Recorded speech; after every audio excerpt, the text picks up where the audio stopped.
صلوا علیہ وآلہ۔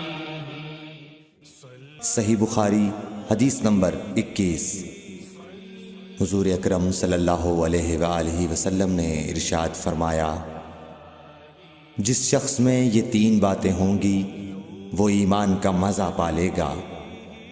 ایک یہ کہ وہ شخص جسے اللہ اور اس کا رسول ان کے ماں سوا سے زیادہ عزیز ہوں، اور دوسرے یہ کہ جو کسی بندے سے محض اللہ ہی کے لیے محبت کرے، اور تیسری بات یہ کہ جسے اللہ نے کفر سے نجات دی ہو پھر دوبارہ کفر اختیار کرنے کو وہ ایسا برا سمجھے جیسا آگ میں گر جانے کو برا جانتا ہے۔